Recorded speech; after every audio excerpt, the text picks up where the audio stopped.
Hey, what is going on, guys? This is SMB Reviews, and today we are taking a look at the debut EP from the Longshot, aptly titled The Longshot EP. Let's get to it. The Longshot is a side project from Green Day frontman Billy Joe Armstrong, which is something that him and the band have been known to do.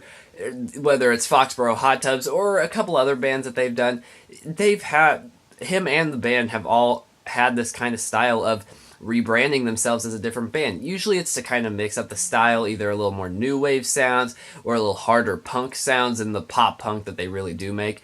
And honestly, they've all been decent. I think that all of them have been pretty good, some of them better than others, but honestly it's always worked out. But that being said, they've always kind of changed their sound. And with this band, The Longshot, honestly, I just don't hear it as much.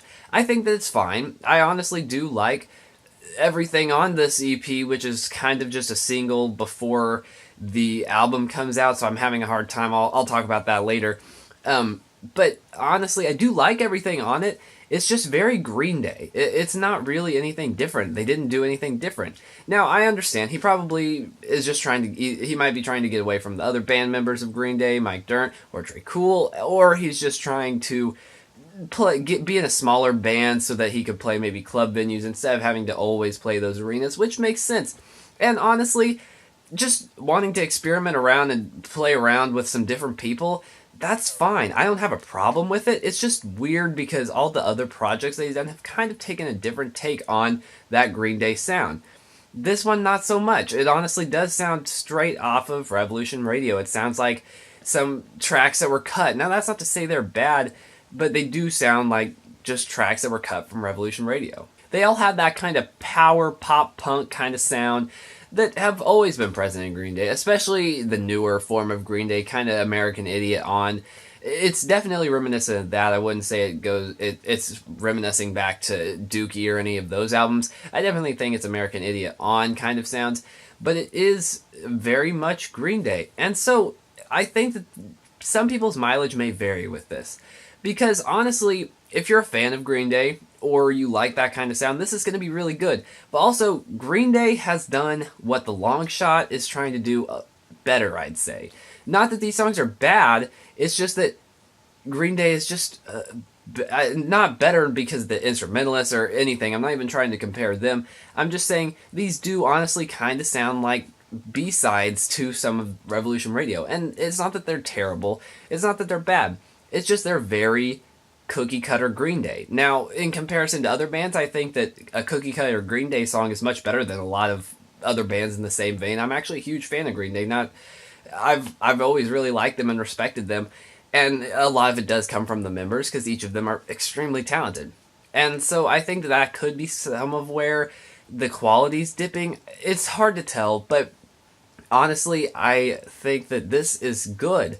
It just, if you don't like Green Day or are really obsessed with the really good Green Day songs, but some Green Day songs just are a little too bland for you, yeah, this isn't going to really fit your boat because it's good, as I've said, but it's just really cookie cutter Green Day. It sounds like a very normal Green Day song. A good song in general, but for Green Day, just average, because Green Day's had some amazing songs, amazing huge opus like songs that have gone on for forever with multi-parts or just incredibly powerful punkier songs, and this, while good, as I've said, just doesn't quite hit it. But here's the caveat: I really do like Green Day. As I've said, I really like Green Day, and I am one of the people that this is awesome. I really do like it. I do think that there are some Green Day songs that do it better, but I'm not saying that everything on Revolution Radio is better than this. I feel like these would work in pretty well with a lot of those songs. Just wouldn't be one of the standout tracks, just an album track. So, honestly, I do really enjoy it. It's not perfect, it's not amazing, I wouldn't give it a 10 by any means, but it is good, and I do like it. I think that Green Day really works. And this is, as I said, I've been comparing it to kind of that American Idiot onwards. It really does sound like that because it lacks that amazing bass work from Mike Dirnt. And that's not to say that every single song that Mike's been in has been terrible, but as the years have gone on, his bass work has gotten a little lazier on the albums at least. Just take a look at Dookie and then come back to Revolution Radio. Most of Revolution Radio is very simple quarter note bass notes, and it's not like that in the early days. And so it is very reminiscent of that. It honestly is. And I hate to keep comparing this to Green Day. Obviously, he's doing something different than Green Day. I'm going to drop that. Those were the big points. Let's look at this as its own musical piece, and this is what I think. Love is for Losers opens up the EP, and honestly, it is probably the second best. It's not as good as the final track, which I'll talk about later, but it is a good song. It's got some fun, very fun melodies, honestly. I do actually really enjoy the melody of this song, and it's just a good piece of pop punk. There's not too much to say. I'd say it's the most bland of them, but it's still good. I still do really like it. Taxi Driver is fun, but my problem is that it's very nothing lyrically. It sounds like this is a very juvenile kind of writing style, which there's nothing wrong with that. Despite Billy Joe being older, probably in his late 40s, I don't really mind that he's writing juvenile lyrics. There's not really a problem with it. Just his personality. Listen to any interview. He's pretty juvenile, not as an insult. He just is very young at heart. And so, honestly, I don't have a problem with this. It's not political, but they're trying to do something different. He's trying to do something different. Nothing bothers me about that.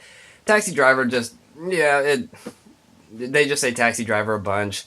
It's a fun song, just not as good as the other two, or anything, last time I'm going to say Green Day, from Green Day. So, it's still a good song, though. Chasing a Ghost is the highlight of the three. It is definitely probably one of the best tracks, and probably the least B-sidey kind of song. I honestly do really enjoy it. It's got a lot of energy. It does actually have a transition more in the chorus and verses. It's very calm, and then it breaks out during the chorus. It's really fun. It's probably one of the most fun lyrically, and it sounds like Billy Joe's probably having the most fun on this track out of the three. It really is a fun song. As I said, none of these are deep or emotional or anything, and that's fine. It's definitely got that punk juvenile sound, and I love it. I'm fine with all that.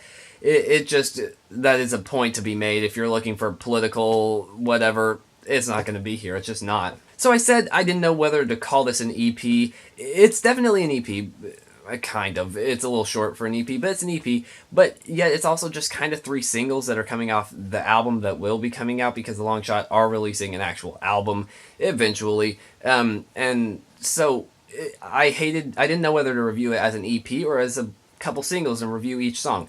I've decided it's going to be an EP. That's how it's been released. It wasn't released as one song, so it's going to be an EP. So that's how I'm going to review it. It'll be out of 10. I'm going to rate it like any other EP, and it gets the same. It has the same criteria that it needs. It's not just judged based off of one song. It's judged based off of the collective. That's where I'm coming from on this. So despite my seeming criticisms of it being very similar to Green Day, honestly, it is really good. There's a lot of technical prowess here. It's really interesting riffs, melodies, instrumentation. It's fun. It sounds like Billy Joe's having a great time doing this. His voice sounds great, even in his old age. It's good. As I said, it's just the fact that if we were comparing it to Green Day, it probably is a little lacking. But I feel like that's not exactly a fair comparison to make. I wouldn't be comparing Fall Out Boy and Panic at the Disco. I'm not going to compare two bands that are individuals despite them sharing a member.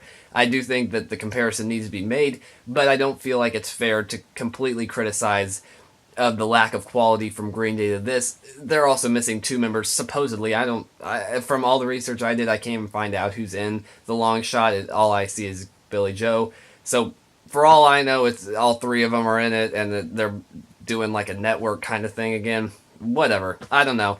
Regardless, I'm not going to judge it in comparison. I'm going to judge it as its own thing. So, with one really great song, one decent song, and one good song, it's fine. I really do like it. It all fits together well. They all flow together nicely, have a very similar sound. None of them are jarring being in this EP together. They're fun. I like them. I really do. I'm going to give it an 8 out of 10. Thank you guys so much for watching. What did you guys think of this?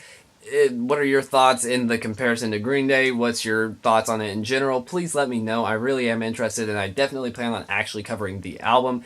But I do love Green Day. Green Day is probably one of my favorite bands, and I really wanted to be able to cover this, so here it is. What did you guys think? Please let me know. Besides that, is there anything I can do to improve the quality of my videos, or is there any upcoming albums that you'd like me to check out? Please let me know. Besides that, thank you guys so much. It really does mean a lot, and I'll see you guys later.